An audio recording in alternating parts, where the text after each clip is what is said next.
Welcome back to Faith Stories. I'm glad you're joining us this week. My name is Anne-Marie Shambaugh, and today I am joined by Amy Boyle. She is a recently graduated senior from Pike High School, and I am very excited for her to share her story today. I think you're going to love it. So welcome, Amy. Thank you. Hi. Thanks for being here. So I've gotten to know Amy a little bit through the high school ministry, and she is just an amazing person. And now, not everybody knows you as well as I've gotten to know you over the last couple of years. So could you just start off by telling us a little bit just about yourself, your younger years? Right, yeah. So I was born in China. It's kind of an unorthodox start to my story. I was raised in an orphanage for the first 10 months of my life. My parents started the paperwork for adoption about a year before I was born, after they had my older brother Jackson. And so the photo that you see on the left, I think, is the first photo that they got of me after they had been like a year and a half into the paperwork and everything. So I was adopted at 10 months. They came and got me and brought me back to the States. And so my upbringing from there is pretty typical American. Like, I was raised in a Christian home. I have 3 brothers, 2 older ones. William's my oldest brother, and then Jackson, and then my youngest brother, Elijah, who's 3 years younger than me. And I've just been Indianapolis, hometown, grown up, stayed here all my life. I've been at Faith for like 17 years, I guess now, because I'm 18.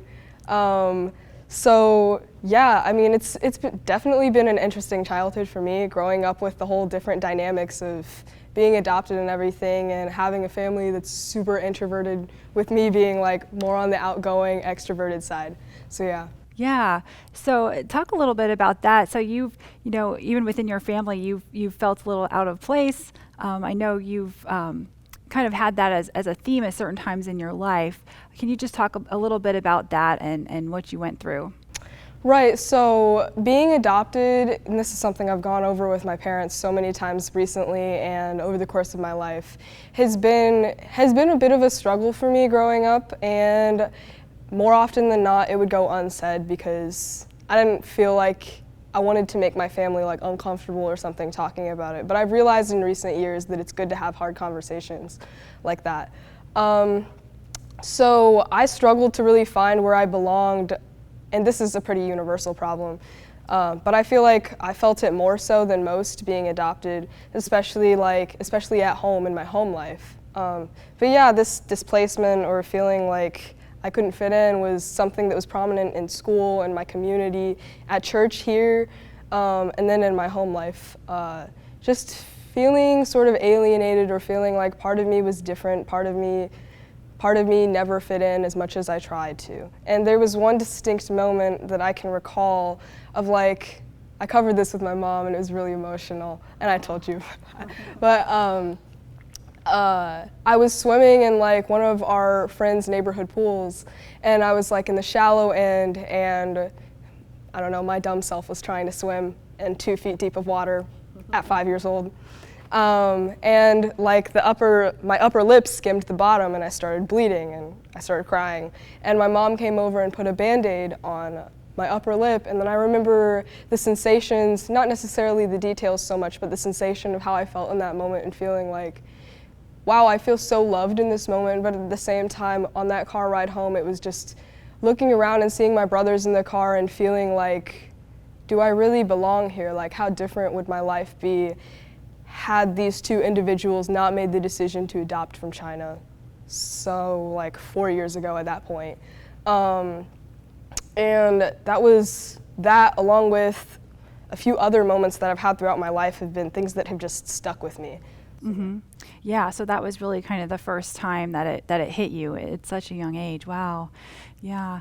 Can you talk a little bit about kind of just going through middle school and high school? You know, that's a time where I think everybody struggles to some extent with feeling out of place or feeling like they don't belong. But what were some points or moments that stood out for you in this journey? Right. So pre-middle school was probably something that a lot of people growing up in the church can relate to. For me, like, I feel like I knew all the right words to say. I knew how to make it look like I was a Christian, even though I didn't really feel like it was my identity at heart. I knew the right things to say, I didn't know the right way to live. And maybe I did know the right way to live, but it wasn't really like sinking in, and it didn't feel like my own. So you had the head knowledge, but maybe not so much the heart. Yeah. Okay. Yeah. So like my head was there, like I cognitively understood what I was supposed to believe, how I was supposed to act, the things that we were supposed to do as Christians, you know, praying, reading scripture, going to church regularly, all those things. I had that under the belt, so I just had that assumption that this is Christianity, I'm a Christian, this is my faith. And then entering into middle school was this whole season of like, you know, like most people can feel the isolation and struggling to fit in again with that whole line of thinking. And I struggled so much that my mom actually made the decision to homeschool me 8th grade year. And that was a big transition because I'd been raised in the public school my whole entire life. So that year, I actually joined a co-op being homeschooled, which if you don't know what that is, it's kind of like a bunch of homeschooled families get together and then moms like take turns leading each individual course. And I took a worldviews class that year, my 8th grade year. And that was like a really transformative time for me where I really got to like get into the vein of these questions that I had been avoiding my whole life of like, you know, do I genuinely believe what I've been raised hearing my whole life? So I had a lot of questions. I read a lot of different books. I learned a lot about Buddhism and Hinduism and a bunch of different other world religions, and read books like Frankenstein, where I got to learn more about like human nature at its core and everything. And so yeah, that was one point in my life where I really put me on like a trajectory towards discovering more where I am now and where my faith is at now. Then high school, I've always been pretty involved in the youth ministry here in the youth group. I've been in the youth group since day one, 6th grade, for better or for worse. I didn't have the best experiences in middle school, but it's improved over the years, and I'm so grateful for that because I've had amazing small group leaders that have spoken so much truth into my life. And entering into the summer between my sophomore and junior year, I went to a theological camp called Lux, where I learned a lot of different theology that I was not aware of. And it wasn't necessarily what faith would call biblical truth theology. It was more along the lines of like figuring in how scripture fits to our social agenda, or figuring in how we can make Christianity meet our demands rather than figuring out the sacrifice and the commitment that it takes to truly be a disciple and follower of Christ. So I loved that to some extent. I loved the community, getting to finally feel like, to some extent, I was surrounded by people who were interested in the same things as me, having those deep conversations, asking those questions. That was amazing. And then I entered into junior year, and that was a better year because in years past I had struggled definitely for sure with academics and overvaluing it and working way too hard, had this perfectionist complex, and I had a lot of anxiety that was tethered into that. And so junior year was kind of a step back with that summer to decompress and realize that I don't have to be perfect, you know, I'm not gonna be perfect, I can't be perfect. Then the summer between my junior and senior year, I actually went to Spain, my first mission trip, which was funny because it was an international mission trip. Most people don't get to go on their first mission trip. And that was a really amazing time to just, you know, really be pushed out of my comfort zone and be surrounded by people who lived in a completely different lens than I had been familiar with. And it forced me to trust God in a lot of situations where I was completely confused by what was going on around me. Yeah, it sounds like you've had a lot of really cool experiences along the way, you know, from that year of homeschooling to the theological camp, which I think sounds fascinating, by the way. Maybe not everyone would think so, but I think it sounds really, really fun, to Spain. So it's cool to see how God has used that. Now, throughout these times, you know, how did knowing your own backstory, you know, of how you were adopted, how did that play into this, if at all, and like how did that affect your faith? I have to say the first few years of my life I was kind of deaf to this. It kind of fell on deaf ears. Like I never questioned whether I was adopted or not because it was always pretty apparent. Like, I mean, I don't look anything like my family. So that was never a question. And it was more something that we all just kind of like accepted and moved on with. And so I never really, and until recent months and this past year, I haven't really like actually sat down and been intentional about thinking about like what that's meant for me. But I've realized more in these past years how it informs my faith. And I talked briefly about that at my testimony when I got baptized back in March. Just realizing how being adopted has given me a sense of identity.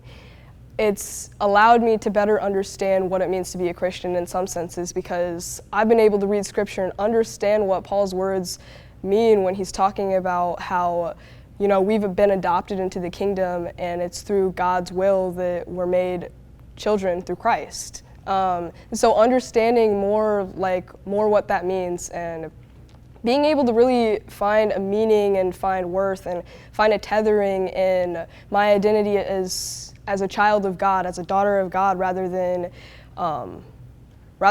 this child who was left behind at some random public station in China, and to some extent, some people would say, you know, felt abandoned, felt left behind, felt unwanted. But that instead, rather than that, I can carry a greater story of, you know, I'm someone's intentional choice. I'm here for a purposeful reason, and nothing that's happened to me is for loss or happened haphazardly. So yeah, that's been an amazing thing to have as a part of my faith. Like it's definitely been a struggle. It's definitely been something that's brought suffering to me because of how I felt I've needed to earn the love or make myself worthy or deserving of the gifts and the blessings and the opportunities that I've been given as an American, obviously. It's kind of like survivor's guilt, I think, where we kind of imagine how differently it could have gone if it was someone else. And I'm not deserving of having the educational opportunities, of having the family that I've had, of having like the stability and the love and the support and the exposure to the gospel, honestly. And feeling like, and this kind of ties into like high school, where I felt like I've needed to earn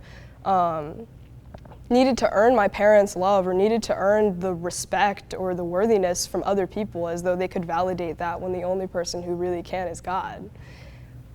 So yeah, it's been a major part of my faith story. Yeah, and you wanted to call your faith story not Who I Am, but Whose I Am. Could you just talk a little bit about why you chose that title and what that means to you? Right, so I recently read a book, or I'm in the process of reading a book. For those of you who know me, I don't actually usually finish books. I'm like well over the like point where I usually stop reading, so I'm proud of myself in that. Good, yeah. It's called Let Me Be a Woman by Elizabeth Elliot. If any of you have heard of her, she graduated from Wheaton, and she's a big part of like another amazing faith story that you guys should listen to. Yeah, she's a pretty big deal. She is, yeah, at least in the Christian community and everything.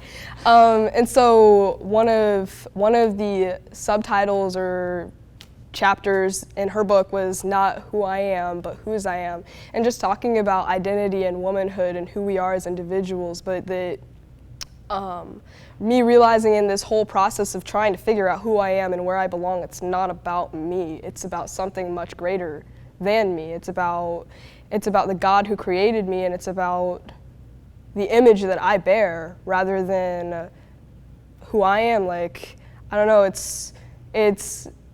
I definitely don't realize that as much as I should, and I don't live that as perfectly as I want to.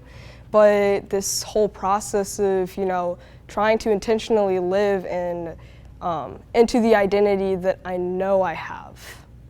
So, yeah. Yeah.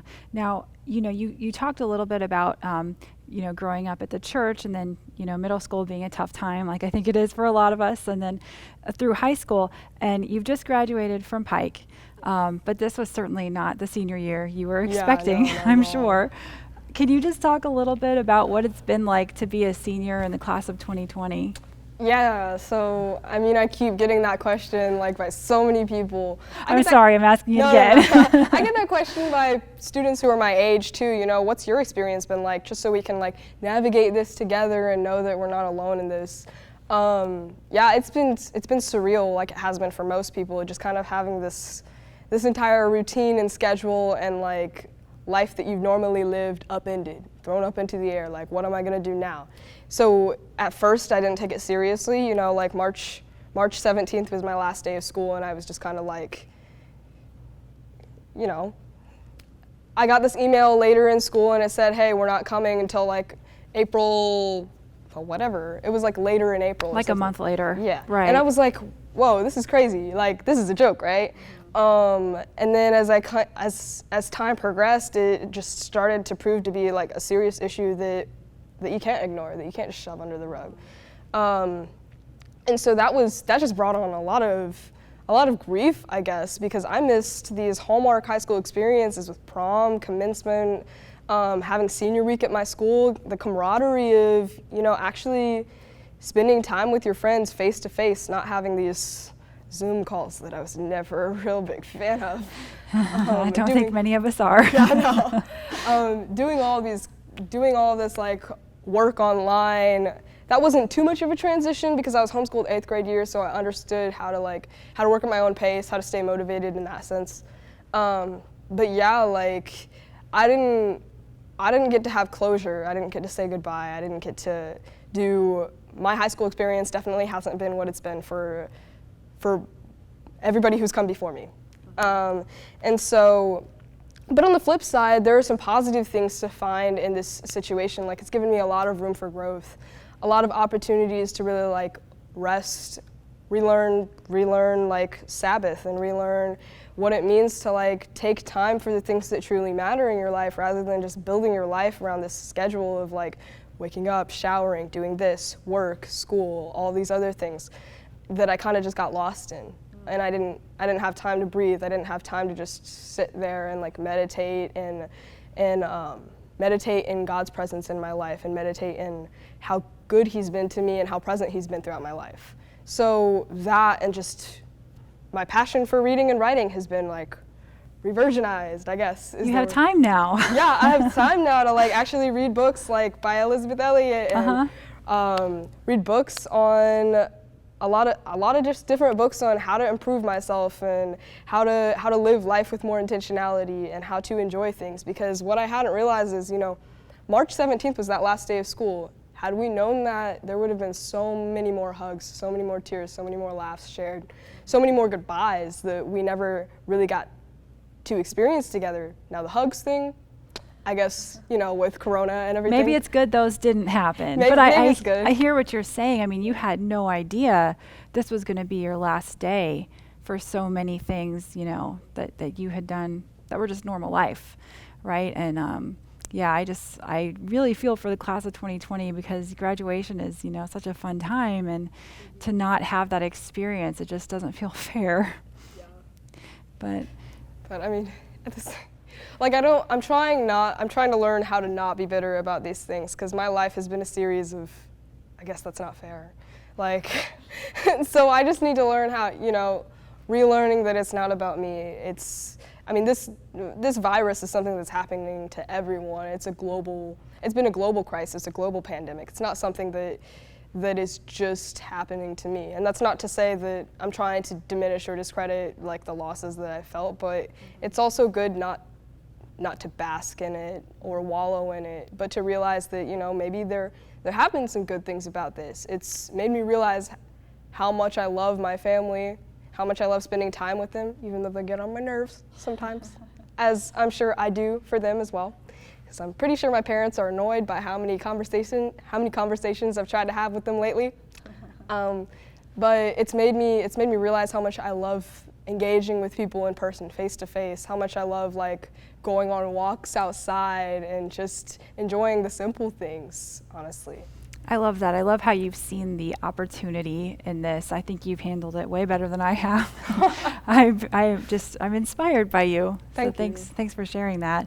And that kind of leads on to my next question then. What's next for you? You know, you're graduated now, not quite how you thought it would be, but I know you have plans moving forward. So what's next, and how can we pray for you? Right. So what's next for me is college, obviously. You know, if all goes according to plan, which let's hope it does. I'm going to be studying community development and Christian ministries at Indiana Wesleyan up in Marion, Indiana. So yeah, that's definitely going to be a transition. I'm double majoring. Ambitious. Yeah. And I mean, honestly, just like, I guess the way you can be praying for me through that is just that it's going to be a smooth transition. That I'm going to love my roommate, that it's going to be all good and chill. And do you know your roommate? I do know my roommate. Okay. I just found out, like last week, I kind of did the luck of the draw thing because I didn't really know all too many people who are going to be incoming freshmen, so I just decided, why not go with a complete stranger? And so she like reached out to me like a week ago and texted me out of the blue and was like, hey, I got this email saying that you're my roommate. I was like, whoa, really? How'd you get my phone number?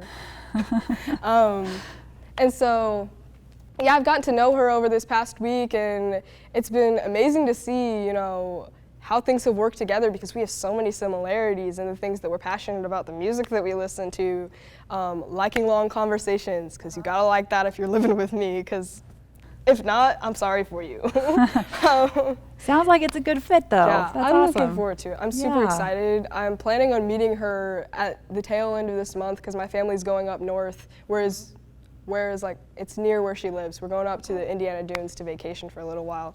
So yeah, just I guess be praying for like this continued refining of my faith because, my story is pretty much a footnote in what a lot of other people's stories is. These childhood years, this time of like youthfulness, I still have so much growing to do. And so just that I would continue to be motivated in deepening my relationship with God personally and pursuing that, and obviously that God would continue to pursue me because I don't question that he'll do that. But yeah, just the transitions, finding a community there at college, finding a church community, and really just retaining all of these lessons that God's shown me and revealed to me over the years. Mm-hmm. Yeah, and now that you're officially a graduate, and congratulations. Thank you.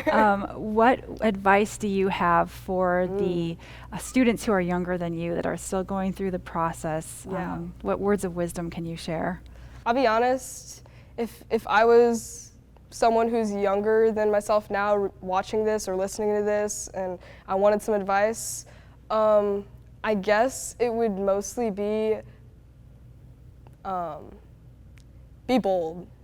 Don't be afraid, don't allow your fears or your insecurities about doing something, about reaching out to someone, about sitting next to a stranger at lunch and getting to know them, about pursuing big ideas and really getting involved in things that scare you. It's been those experiences that make me uncomfortable, that draw me out of my comfort zone, that have really taught me, what it means to enjoy life and what it feels to be fulfilled, because it's moments like upending my life and spending 2 weeks with complete strangers out in nowhere, Illinois at a theological camp that has really taught me how much goodness God has and how much of a responsibility we have to share that with other people. So yeah, that would be my advice, I guess. I love it. I think that's wonderful. And I think that's the perfect segue.